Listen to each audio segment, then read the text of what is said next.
ராதேஷ்யாம்.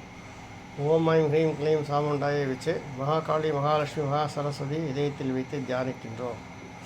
ஓம் நமச்சிவாய. தென்னாடுடைய சிவனை போற்றி, எண்ணாட்டவர்க்கும் இறைவா போற்றி. இன்றைய தினம் எல்லா ஆலயங்களிலும் அமுது படைத்தல் அப்படின்னு இந்த அமாவாசை அன்னைக்கு சுவாமிக்கு ஒரு நல்ல அமுது செஞ்சு படைச்சி அடியார்களோடு சேர்ந்து எல்லாரும் சாப்பிட்ற வழக்கம். அப்படியாக சிறுவாபுரி போன்ற ஸ்தலங்களில் இன்றைக்கி முக்கியமாக நடக்கிறது. அதனால் நம்ம கிருஷ்ணர் கோயிலில் மத்தியானம் நடந்தது. இப்போது சண்டிகா பீடத்தில் பண்ணிட்டுருக்கோம். பல கனிகள்லாம் படைக்கிறது. அதனால் சுவாமிக்கு விசேஷமான அமாவாசையாக இருக்குது.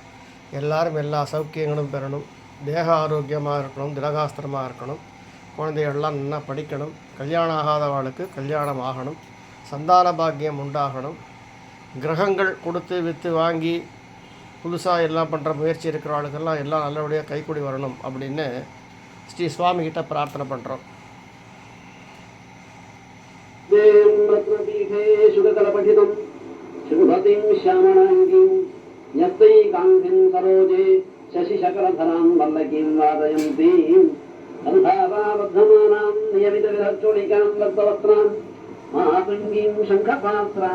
मधुर मधुमनां चित्रकोधाति भावाम् ओम ऋषिडुवाच आज्ञप्तास्ते ततो दैत्याश्चण्डमुण्डपुरोगमाः चतुरङ्गबलोपेतारिजुरभ्युद्यतायुधाः ददशुस्ते ततो देवीम् ईषद्धासां व्यवस्थितां सिंहस्योपरि शैलेन्द्रशृङ्गे महतिकाञ्चने ते दृष्ट्वा तां समादातुम् उद्यमं चक्रुरुद्यताः आकृष्टचापासिधराः तथान्ये तत्समीपगाः ततः कोपं चकारोच्चैरम्बिका तान् नदीं प्रति कोपेन चास्य बदनं मषीवर्णमभूत्सदा भ्रुकुटी कुटिला तस्या ललाटफलकादृतं काळीकराळवदना विनिष्क्रान्तासि भाषिणी विचित्रखड्वाङ्गधरा नरमाला विभूषण